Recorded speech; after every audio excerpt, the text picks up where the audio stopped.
방송 상태가 고르지 않아서 지금 다시 하겠습니다. 오늘 우리에게 주시는 하나님의 말씀 창세기 39장 1절부터 6절 말씀입니다. 창세기 39장 1절부터 6절 말씀 우리 같이 읽겠습니다.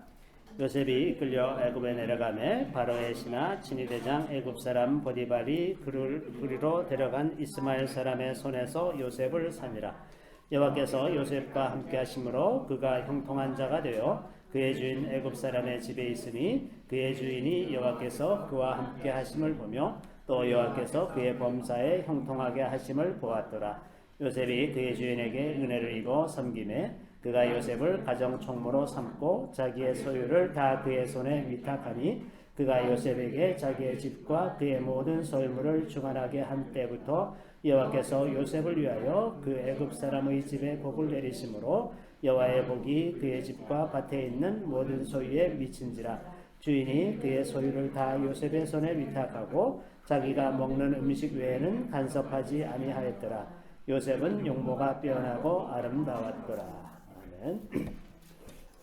오늘 저는 이 말씀으로 요셉과 함께 하시는 하나님이라는 제목으로 잠시 말씀을 나누고자 합니다. 구약 성경에는 이제 예수 그리스도를 예표하는 두 가지 모델이 등장하는데 그 하나가 요셉이고 다른 하나가 이제 다윗입니다. 요셉은 고난받는 종으로서의 그 메시아라는 개념으로 받아들여지고 다윗은 이상적인 왕, 통치자로서의 모델로 받아들여지죠. 근데 오늘 안타까운 것은 유대인들은 이 요셉 모델을 이렇게 의도적으로 무시하고 다윗 모델만 추구하죠. 그래서 메시아가 오시면 이스라엘 나라가 이제 견고하게 서고 이런 쪽만 생각하지 메시아가 고난받는 종으로 왔었다는 사실은 이제 애써 외면하죠. 그런데 사실 모르고 있는 것이 아니라 메시아 마시아하고라는 유대인 랍비가 쓴 책이 있는데 그 책에 보면 이 두 가지 모델을 아주 정확하게 인식을 하고 기록하고 있는 것을 볼 수가 있습니다. 근데 이제 지금 주데이즘이 의도적으로 이 고난받는 종의 모델을 이제 구약에서 무시하고 있는 거죠. 다 알면서 그런 상황입니다. 어쨌든 이제 이 구약의 예수 그리스도의 모델로 등장하는 것이 요셉인데 이 요셉이라고 하는 사람은 우리가 아는 대로 야곱의 아들인데 야곱은 그 아버지 이삭의 편애하는 환경, 큰아들 에서를 좋아하고 야곱은 덜 좋아하는 이런 편애하는 환경에서 자랐는데 이 야곱도 이렇게 자녀들을 편애해서 요셉을 특별히 아꼈기 때문에 요셉이 이제 라헬의 아들이니까 요셉을 특별히 아껴가지고 좋은 옷, 색동 옷을 이제 요셉에게 만들어 입힌다거나 형들은 다 가서 양을 치고 있는데 요셉은 집에 있게 한다거나 뭐 이런 식으로 굉장히 그 편애가 심했어요. 그랬는데 이제 그 요셉도 그런 편애를 좀 성숙하게 받아들였으면 형들한테 좀 잘하고 이렇게 미안해하기도 하면서 그랬으면 참 좋았는데 요셉은 또 이제 그 형들이 뭐 잘못하면 또 아버지한테 가서 다 이르고 그러니 형들이 보기에는 얼마나 미웠겠어요. 제 아버지가 이유도 없이 합당한 이유도 없이 일방적으로 이렇게 편애하는 그런 환경 때문에 결국은 이제 요셉이 고난을 받게 되는 거죠. 이 야곱이 요셉을 얻은 것은 나이가 91세 때였었습니다. 거꾸로 따져보면 요셉이 바로 앞에 설 때의 나이가 야곱이 바로 앞에 설 때의 나이가 130세라고 얘기했거든요. 그런데 이제 요셉이 총리가 된 지 그때가 9년쯤 됐을 때였습니다. 총리돼서 7년 동안 가뭄이 오고 풍년이 오고 2년째 되던 해, 첫 해에는 이제 와서 사갔고 둘째 해 다시 왔을 때 이제 그걸 요셉이라는 것을 알게 돼서 이제 아버지를 모셔오게 되잖아요. 그래서 9년이 지난 때니까 요셉의 나이가 39살 때였거든요. 그러니까 이제 거꾸로 계산해 보면 91세 때 얻은 아들인 거죠. 굉장히 늦게 얻은 아들입니다. 자, 이 요셉이 자기가 또 이제 하나님께서 특별한 은사를 주셔서 꿈을 꾸게 되는데 자기가 꾼 꿈을 좀 그런 꿈을 꿨더라도 그냥 가만히 있으면 되는데 형들한테 형들의 볕단이 나한테 내 볕단에 다 절하더이다. 그리고 해와 달과 11별들이 다 내게 절하더이다. 이런 얘기를 하니까 이제 형들이 더 화가 나가지고 이놈을 이제 기회만 되면 없애버리겠다라는 생각을 하게 만든 거죠. 그래서 요셉도 보면 그렇게 굉장히 이렇게 메시아의 모델로 고난받는 문종의 모델로 구약에서 이렇게 볼 수가 있지만 그 자신의 성품은 역시 사람의 한계를 벗어나지 못하는 그런 사람이라는 것을 볼 수가 있습니다. 그럼에도 불구하고 오늘 본문의 39장 2절에 보면 이렇게 돼 있죠. 여호와께서 요셉과 함께 하심으로 그가 형통한 자가 되어 그의 주인 애굽 사람의 집에 있으니. 자, 여기 보면 요셉과 함께 하심으로라는 단어가 있고 그 다음에 형통한 자가 되었다. 이 단어가 이제 같이 나와요. 근데 이 2절뿐만 아니라 그 밑에 3절에도 보면 그의 주인이 여호와께서 그와 함께 하심을 보며 또 여호와께서 그의 범사에 형통케 하심을 보았더라. 자, 하나님께서 그렇게 하신 것을 제3자가 보니까 그렇게 됐어요. 실제로 하나님께서 함께 하시고 형통하게 하시는구나. 이거를 남들이 알 수 있을 만큼 그렇게 형통하게 하셨다는 거죠. 또 이제 그 뒤에 23절에 보면 나중에 그 오해를 받아서 옥에 갇히게 되었을 때 간수장은 그의 손에 맡긴 것을 무엇이든지 살펴보지 아니하였으니 이는 여호와께서 요셉과 함께 하심이라. 여호와께서 그의 범사에 형통하게 하셨더라. 자, 요셉과 함께 하셨다는 것을 간수장도 알게 됐어요. 하여튼 요셉을 거느리고 있는 사람은 요셉이 정말 하나님께서 함께하는 사람이고 모든 일들이 다 형통하구나. 이런 것을 다 알 수 있을 만큼 그렇게 형통하게 하셨다 하는 거예요. 근데 가만 생각해 보면 지금 요셉이 남의 집에 노예로 팔려고 하고 옥에 갇혔는데 뭐가 형통한 거냐? 얼마든지 그렇게 얘기할 수가 있잖아요. 형통하다는 게 뭐냐? 자, 우리는 형통하면 아무 난관이 없이 다 모든 일들이 술술 풀리고 저 시편의 기자가 그 악인의 형통에 대해서 부러워하면서 하는 얘기가 100을 벌라 그러면 많이 벌리고 그냥 저절로 막 되는 이런 거를 형통하다고 생각하지만 이 형통이라는 단어, 그 히브리어 단어에는 조금 다른 뜻이 있습니다. 형통한 사람이라고 번역되어 있는 그 마찔리카라는 저 히브리어 단어의 그 어원이 형통이라는 거는 이제 짤라크인데 짤라크 이 단어에는 뚫고 지나가서 전진해 나간다. penetrate해서 advance 한다는 뜻이에요. 그러니까 무슨 난관이 있는 거야. 무슨 난관이 있는데 그거가 있어도 그냥 뚫고 지나가서 속도가 늦어지는 게 아니라 계속 그렇게 또 간다는 거예요. 이게 형통하는 겁니다. 아무 일도 안 일어나는 게 형통한 게 아니라 모든 난관을 다 뚫고 지나가는 그런 힘이 있는 것이 형통하다 하는 거예요. 자, 그래서 이제 성경에 그 형통함에 대해서 많이 언급을 하고 있는데 우선 그 토라에서 보면 신명기 29장 9절 말씀에 이런 말씀이 있습니다. 그런즉 너희는 이 언약의 말씀을 지켜 행하라. 그리하면 너희가 하는 모든 일이 형통하리라. 하나님께서 약속하신 게 뭐냐면 그 언약의 말씀들을 지켜라. 그러면 너희들이 형통하게 될 거다. 형통하게 될 거다. 또 다윗이 이제 자기 인생의 그 노하우를 자기 아들 솔로몬에게 전하면서 뭐라고 얘기하냐면 열왕기상 2장 3절 말씀인데요.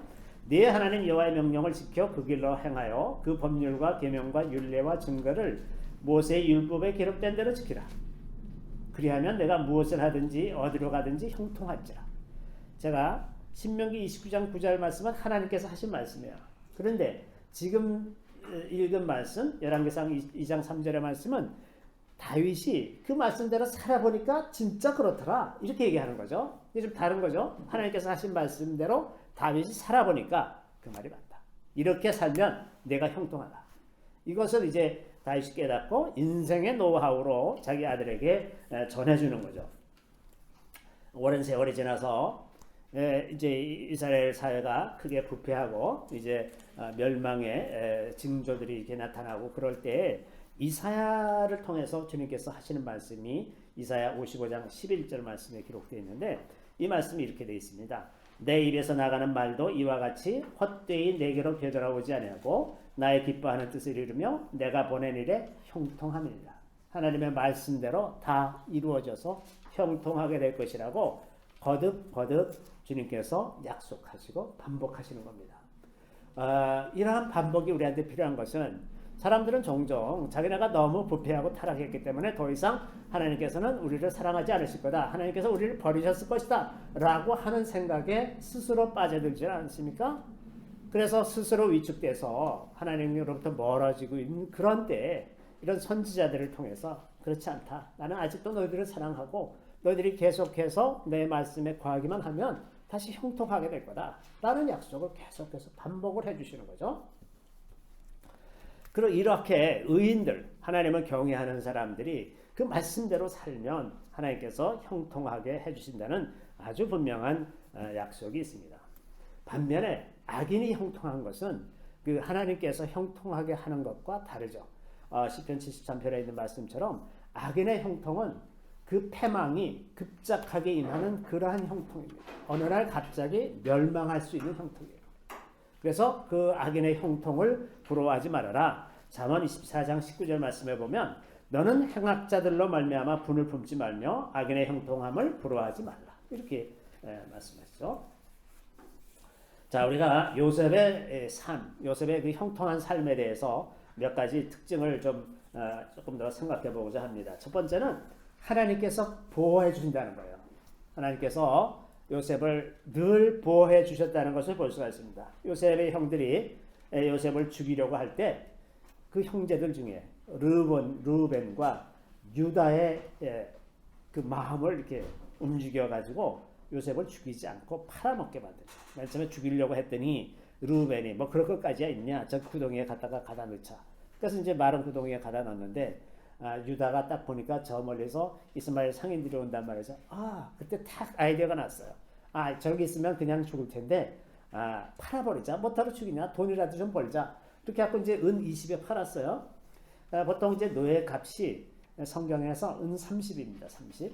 근데 은 20을 파는 건 이게 아마도 나이가 어려서 이렇게 팔지 않았을까. 그래서 은 20 받고 팔았어요. 이게 17살이니까. 자, 그렇게 해서 이제 요셉을 보호해 주셨어요. 근데 이제 그 애굽으로 내려가서 파는데 하필이면 보디발의 집에 갔어요.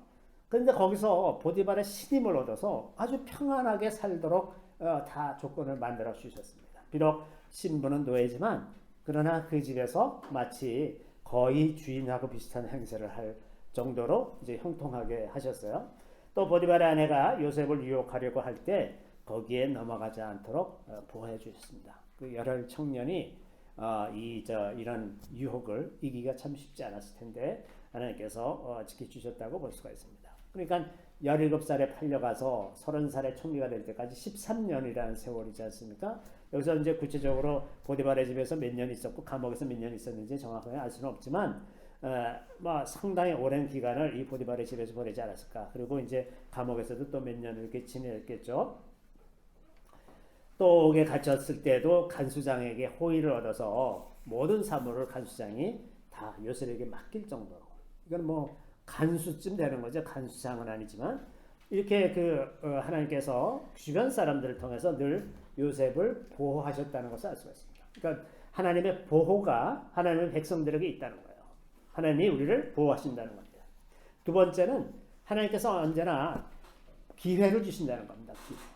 자, 이 보디발의 집에서 그냥 평범한 종으로 지내질 않고 그 가정의 모든 사물을 총괄하는 그러한 직책을 얻었어요. 그래서 훈련이 되질 않습니까? 이런 훈련이 있어요. 또 옥에서도 옥중의 모든 사무들을 맡아서 보는 그런 훈련을 했습니다.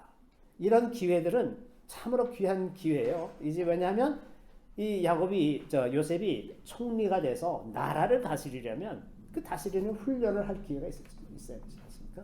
이런 훈련을 아주 자연스럽게 할 수 있게끔 됐죠. 만약에 요셉이 평범하게 집에서 살았더라면 이런 훈련할 기회가 없었을 거다. 옥에 가서 다양한 사람들을 만나고 세상의 그 밑바닥에 있는 다양한 사람들을 만나면서 아마 인생에 대해서 굉장히 많은 것을 깨달을 수 있었을 것입니다.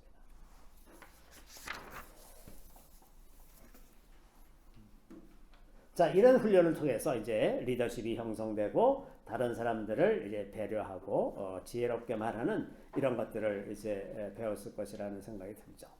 또 하필이면 감옥에서 바로의 그 술 맡은 관원장과 떡 맡은 관원장을 만났어요. 이제 이 사람들이 꿈을 꿔가지고서 그 다음날 아침에 근심하면서 이게 도대체 무슨 꿈이야 이러고 있을 때 요셉이 아주 담대하게 꿈의 해석은 하나님께 있지 않습니까? 말씀하십시오. 내가 해드리겠습니다. 아주 담대하게 얘기를 해요. 자, 이렇게 해서 요셉에게 주신 그 은사들을 요셉이 계속해서 활용하면서 적극적으로 자기의 맡은 바 일들, 또 하나님께서 주신 기회들을 적극적으로 활용했다는 것을 볼 수가 있습니다. 내 자기 신세 한탄하면서 내가 이럴 사람이 아닌데 내가 이게 도대체 무슨 꼴이야 이러면서 한탄만 하고 있었더라면 아무 일도 안 일어났을 텐데 모든 어떤 환경에서든지 맡은 일을 적극적으로 하나님의 도우심으로 그렇게 하고 있었다는 것을 볼 수가 있습니다. 인생의 많은 일들이 때때로 불필요한 낭비나 역경일 뿐이다. 아무 의미가 없다라고 생각하는 그런 부분들이 우리 인생 가운데 많이 있지 않습니까? 근데 하나님께서는 우리가 거쳐온 모든 인생의 쓴 일, 단일, 형통한 일과 그 어려운 일, 이 모든 일들을 다 활용하시는 것을 알 수가 있습니다. 그래서 어떤 처지나 환경에 있는 것이 중요한 것이 아니라 그 환경 가운데서 우리가 어떤 마음으로 하나님과 관계를 맺고 가고 있느냐, 그게 더 중요한 것이다. 그러면 그런 환경, 어떤 환경이든 그 환경 가운데서 우리가 얻어야 할 것들, 배워야 할 것들을 다 배우면서 간다는 것을 알 수가 있습니다. 그래서 하나님께서 요셉에게 기회를 주셨다는 것. 첫 번째 보호하시고, 두 번째 기회를 주시고, 세 번째는 이제 은사를 주신 건데, 정말 하나님은 사람을 높이고자 하면 순식간에 높일 수가 있는데 이 꿈에 대한 은사 하나 가지고 물론 그 하나만은 아니겠지만 결정적으로 이 꿈에 대한 은사 때문에 요셉이 애국의 총리가 되지 않았습니까? 하나님은 얼마나 우리를 쉽게 높은 자리에 앉히실 수 있는지 하나님께는 이것은 너무나 식은죽 먹기 같은 그런 간단한 일이죠. 이렇게 은사는 우리를 굉장히 탁월하게 만들어줍니다. 또 이 은사가 요셉의 인생에 있어서 그렇게 여러 번 사용된 것도 아니에요. 그 술 맡은 관원장, 떡 맡은 관원장의 꿈을 해석해 준 거, 그거 한번 했는데 그게 애굽왕 바로의 꿈을 해석해 주는 자리로 연결이 돼서 그냥 단숨에 총리가 돼버리고 마는 겁니다. 얼마나 이게 하나님께서 하시는 방법이 놀라운 건지 우리가 좀 생각해 볼 수 있게 되죠. 자, 하나님께서 이렇게 보호하시고 기회를 주시고 은사를 주실 때 요셉은 그것을 어떻게 받아들였는가? 이렇게 역경 속에 있는데 어떻게 받아들였나? 첫 번째는 요셉이 소망을 버리지 않았다는 것. 소망을 버리지 않았습니다. 그가 꿈을 꾼 것을 아마도 그는 계속해서 기억하고 있을 것입니다. 자, 해와 달과 별들이 자기에게 향해서 절하더라. 그게 언젠가는 이루어질 것이라는 것을 버리지 않았을 거라고 저는 생각을 합니다. 이것이 이제 하나님께서 요셉에게 주신 미슈메레트라고 말할 수가 있죠. 이 역경에 하나님을 원망하고 하나님을 떠나고 있는 것이 아니라 그 환경에서 적극적으로 소망을 가지고 살았다는 거죠. 사실 소망이 없으면 인생을 헤쳐나가는 에너지가 없습니다. 무엇으로 헤쳐나가겠습니까? 앞이 안 보이는데. 근데 이렇게 그 극단적인 역경 속에서 이게 이방 나라고 자기 아는 사람도 없고 이런 환경에서 소망을 갖는다는 것은 쉬운 일이 아니죠. 하나님께서 주신 소망이 아니라면 이것 속에서 절망하지 않고 살아나가는 것은 쉬운 일이 아닐 텐데 이제 요셉이 그 하나님께 대한 하나님께서 주신 그 소망으로 말미암아 견고하게 섰다는 것을 알 수가 있습니다. 우리가 에너지가 있어서 소망을 갖는 것이 아니라 소망이 있기 때문에 에너지가 생기는 거예요. 그죠? 아무리 절망스러운 상황이라고 하더라도 소망이 있으면 이길 수가 있습니다. 그래서 하나님을 알지 못하는 사람들은 소망이 없어요. 소망이 없기 때문에 이런 뜻하지 않은 역경을 당하면 거기서 꼬꾸라지고 말죠. 이게 대부분의 사람들입니다. 소망을 가진 자만이 탁월한 수준의 에너지를 살 수가 있는 것입니다. 그렇죠? 또 이 요셉은 과거에 얽매여 살지 않았습니다. 형들이 자기를 이렇게 팔아서 그 역경에 빠뜨린 그것을 원망하면서 살았더라면, 그리고 그것에 대한 복수심에 불타서 살았더라면 야곱이 이러한 삶을 살 수 없었을 거라는 생각이 듭니다. 그런 적극적인 에너지 때문에 요셉은 주어진 모든 현재의 상황에 최선을 다했고, 그 최선이 진실함으로 드러나서 보디발에게도 인정받고, 간수장에게도 인정받고, 또 술 맡은 관원장에게도 인정받았다는 것을 알 수가 있습니다. 또 요셉은 자기가 받은 은사, 그 꿈에 대한 은사를 소홀하게 생각하지는 않았어요. 뭐 어떻게 생각하면 그 에서처럼, 장자권을 우습게 생각하는 에서처럼 하나님께서 주신 것들을 뭐 그거 별거 아니야, 뭐 나는 그냥 힘도 안 들이고 다 하는데, 사람들은 이상하게 뭐 힘을 들이고 애써서 하고 그래야 무슨 보람을 느끼고, 은사가 있어서 아주 쉽게 하는 거는 또 우습게 생각하는 경향이 있어요. 그래서 뭐 내가 피아노를 잘 친다 그러면 별거 아니야. 아니 은사를 주셨으면 그걸 잘 활용해서 이걸 기뻐하면서 감사하면서 뭐 더 발전시키고 이렇게 생각하는 게 좋은데, 그거 별거 아니야. 그거 별거 아니야. 그러고서 자기한테 없는 다른 걸 쫓아다니면서 사는 사람들도 있습니다. 근데 요셉은 이 은사를 귀하게 생각했다 하는 것을 볼 수가 있는 것이, 그 술 맡은 관원장이 꿈을 꿨을 때 그 사람에게 담대하게 그렇게 얘기합니다. 해석은 하나님께 있지 않습니까? 말씀해 보십시오. 내가 해석해 주겠습니다. 이게 요셉이 자기가 꿈에 대한 것, 그 꿈이 하나님께로부터 온 것이고, 하나님을 의지하면 그것이 다 무슨 뜻인지 알 수 있다는 것을 확신하고 있었기 때문에, 이 자기 죄인의 입장에서, 죄수의 입장에서 그냥 담대하게 그렇게 이야기를 하고, 그것을 믿고서 이제 술 맡은 관원장이 이야기하고 떡 맡은 관원장이 이야기하고 했더니 그대로 다 이루어지는 그런 일들을 경험하게 되지 않습니까? 그래서 이런 태도를 보면 요셉이 하나님께서 주시는 은사를 굉장히 귀하게 생각했다, 이런 것을 볼 수가 있습니다. 그 다음에 이제 마지막으로 형들과 나중에 다시 만나게 되지 않습니까? 그런 기회들을 그냥 단순하게 형 나 요셉이야 그러고서 금방 뭐 이렇게 다 한 게 아니라, 아주 아닌 척하고 형들을 이제 이렇게 다루기 시작하죠. 이 과정이 굉장히 놀랍습니다. 이제 맨 처음에 형들에게 이제 곡식을 팔고 떠나보낼 때 이제 자기 부하들에게 그 돈을 다 그리로 넣으라.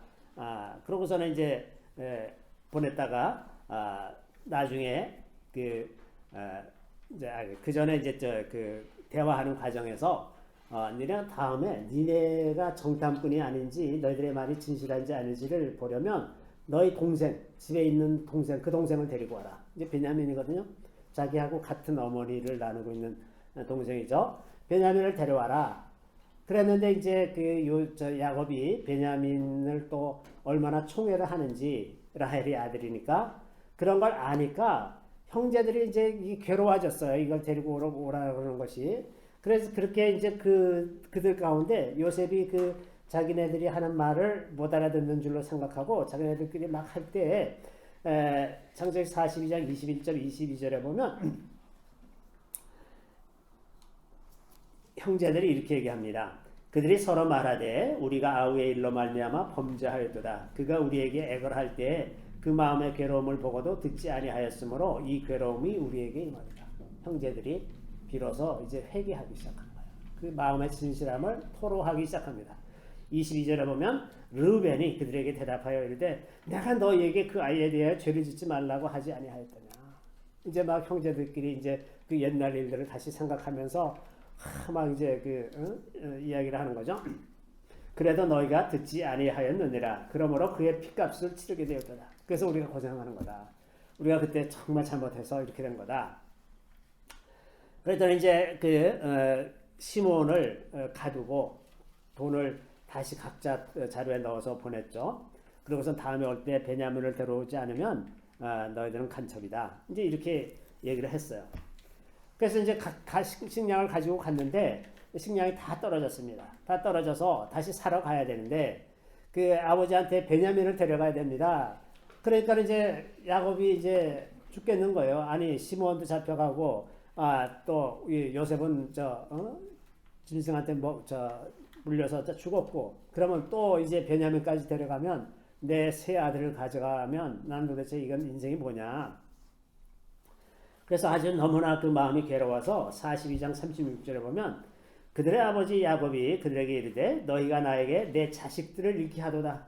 요셉도 없어졌고 시므온도 없어졌거늘 베냐민을 또 빼앗아 가고자 하니 이는 다 나를 해롭게 함이로다. 자식들이 나를 계속 해를 주는 존재들로 인식이 되는 거예요. 이 자식들이 왼수야 왼수. 너무 괴로운 거예요. 그래서 이제 더 이상 어떻게 못하니까 유다가 이제 나서서 아주 설득력 있게 얘기합니다. 만약에 그 베냐민을 못 데려오면 내가 아버지 앞에 큰 죄를 짓는 것이 될 것입니다. 그러면서 자기의 생명을 나를 담보물로 잡으시고 베냐민을 좀 데려가게 해주세요. 그래야 가서 식량을 가져올 수 있지 않습니까? 그러니까 유다가 자기 생명을 걸고 아버지를 설득하는 장면이 이제 43장에 나오는데 그러고 나니까 야곱이 이렇게 얘기합니다. 저는 이게 굉장히 중요한 모멘트라고 생각을 하는데 43장 14절에 보면 야곱이 아들에 대한 집착을 버리고 이제 하나님을 의지하기 시작하는데 이렇게 얘기합니다. 전능하신 하나님께서 그 사람 앞에서 너에게 은혜를 베푸사 그 사람으로 너희 다른 형제와 베냐민을 돌려보내게 하시기를 원하노라. 그리고서 내가 자식을 잃게 되면 이르리로다. 이제 비로소 자식에 대한 집착을 포기합니다. 요셉에 대한 집착을 포기하고 베냐민에 대한 집착을 포기합니다. 이렇게 됨으로써 그 편애의 사실이 끊어지는 거죠. 요셉이건 베냐민이건 내가 사랑하는 아내 라헬의 자녀들 이제 버려도 할 수 없다. 다 떨어져도 할 수 없다. 이제 그 집착이 끊어지면서 제일 먼저 야곱이 치유가 된 겁니다. 이제 하나님을 의지하게 되지 않습니까? 전능하신 하나님께서 그 총리의 마음을 움직여서 베냐민을 잡아가두지 않도록 그랬으면 좋겠다. 이제 하나님을 의지하고 자기의 생각을 버리게 된 그런 계기가 됐습니다. 그래서 이제 베냐민을 데리고 형제들이 이제 다시 양식을 얻으러 갔습니다. 갔더니 이제 다시 또 잘 차려놓고 이번에는 그 요셉이 형제들을 순서대로 다 이렇게 앉혔어요. 그 사람들이 이제 형제들이 보고 이상하다. 이게 도대체 어떻게 되니? 저사는 이걸 어떻게 알지? 이제 이러고 있었는데 잘 대접을 하고서 그다음에 이제 보낼 때 다시 또 돈을 그 곡식 자루에 다 돈을 넣고 베냐민의 이제 곡식 자루에다가 은자를 넣고 보냈는데 이제 사람들을 쫓아가서 내 은자를 훔쳐가. 그러고서는 이제 가서 베냐민을 잡아오잖아요. 그랬더니 이제 이 형제들이 아주 즐거움을 한 거죠. 이제 큰일 났습니다. 이제 죽었어요. 이제 특히나 그 유다는 자기가 그렇게 맹세하고 큰 소리치고 이제 아버지한테 그렇게 간절히 구해갖고 베냐민을 데려왔는데 이제 베냐민이 꼼짝없이 잡히게 생겼단 말이죠. 그랬더니 그 유다가 베냐민을 위해서 요셉에게 이렇게 말합니다. 여기가 이제 44장 32절에서 34절 말씀인데요.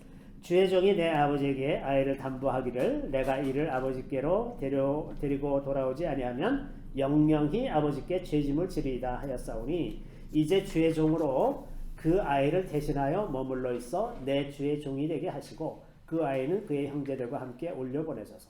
자, 베냐민을 올려보내시고 제가 대신 그 종으로 있겠습니다. 유다가 이렇게 얘기해요.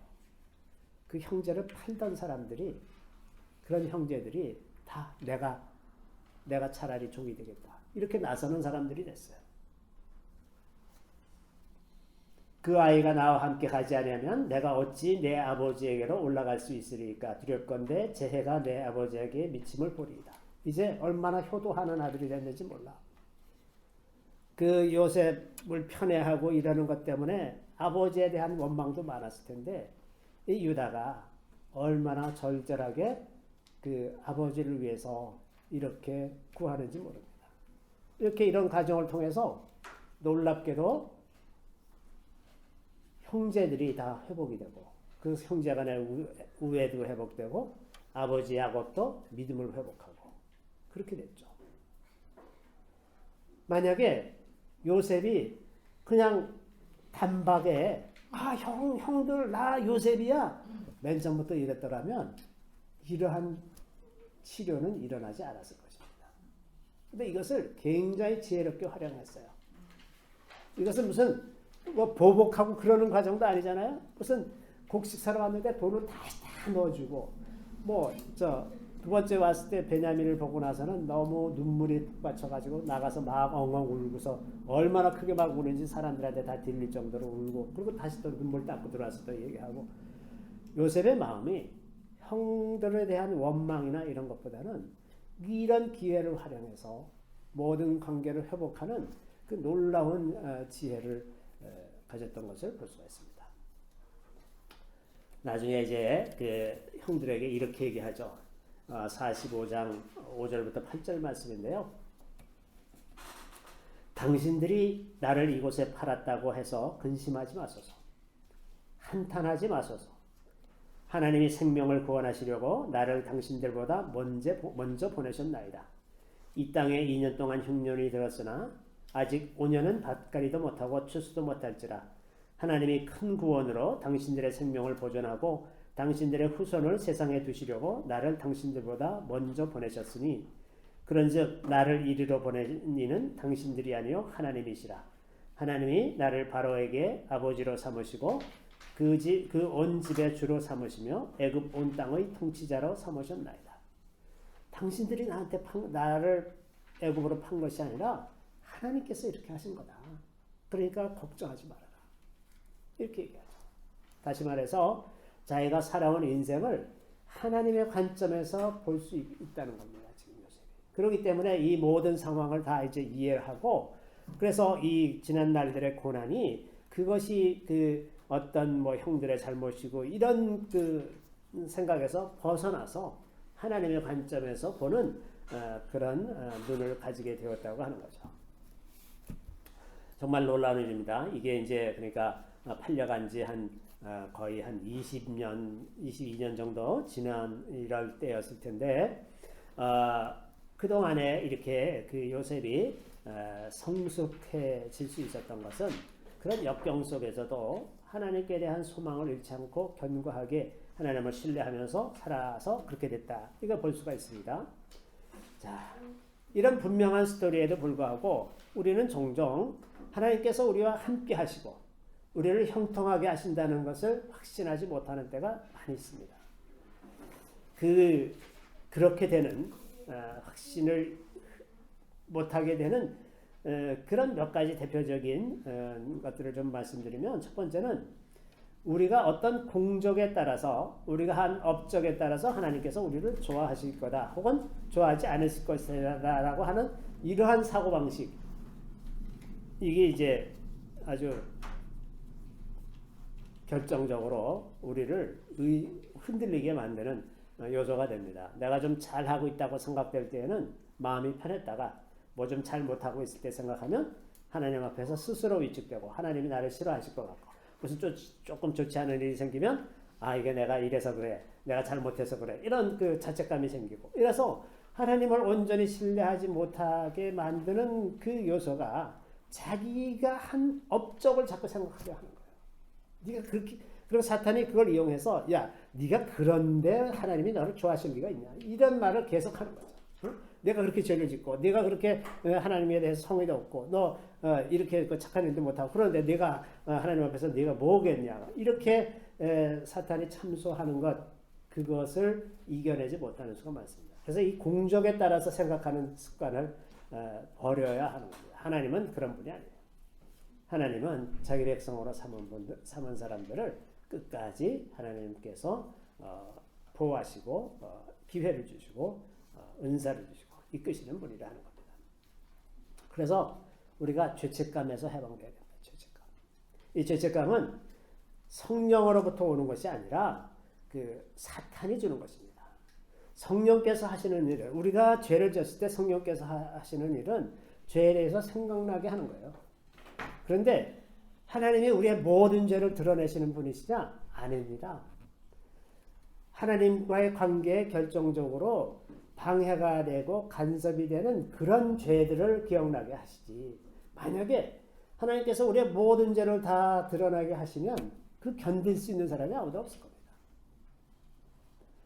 그런데 하나님은 그 관계에 방해가 되는 그런 죄들을 생각나게 해주시고 그 생각나는 죄들에 대해서 회개를 하면 반드시 우리를 용서하시는 분입니다.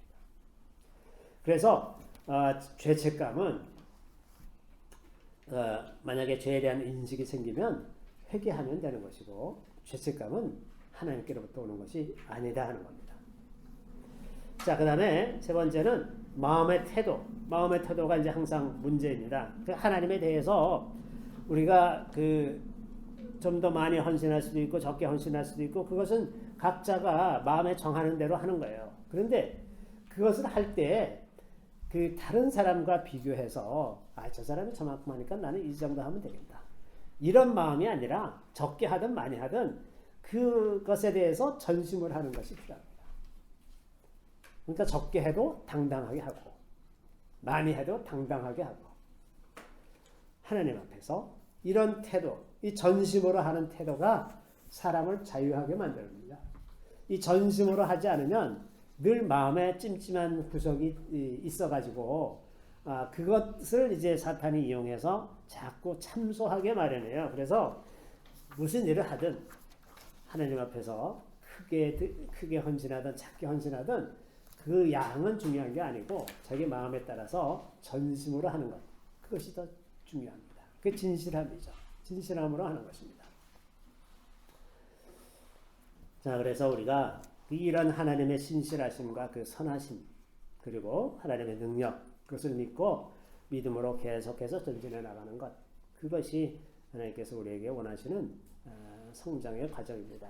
요셉에게 임했던 그 은혜가 오늘날 우리들에게도 동일하게 임하여서 우리들을 보호하시고 우리들에게 기회를 주시며 필요한 은사를 주시고 우리를 그때그때 이끌어 가시는 것을 신뢰하면서 흔들리지 아니하고 가는 것, 그러한 믿음이 우리 모두에게 있기를 바랍니다. 잠시 기도하겠습니다. 할렐루야. 우리 주님을 찬양합니다. 주님께서 요셉에게 일하셨듯이 저희들 가운데서도 일하시고 계신 것을 주님 감사드리옵나이다. 주님, 우리가 의심하지 아니하고 두려워하지 아니하고 오직 주님을 신뢰함으로 주님 안에 견고하게 서게 하여 주시고 세상이 요동하고 흔들리고 온 땅이 흔들린다 하더라도 우리가 두려움 없이 우리 주님을 섬길 수 있도록 이끌어 주시기를 원합니다. 주께서 우리에게 많은 기회문들을 열어주시고 또 은사들을 주시며 우리들을 보호하시는 그 은혜를 우리가 늘 기뻐하며 감사하며 우리 주님을 높이며 살게 하여 주시기를 우리 그 주 예수 그리스도의 이름으로 감사하며 기도드리옵나이다. 아멘.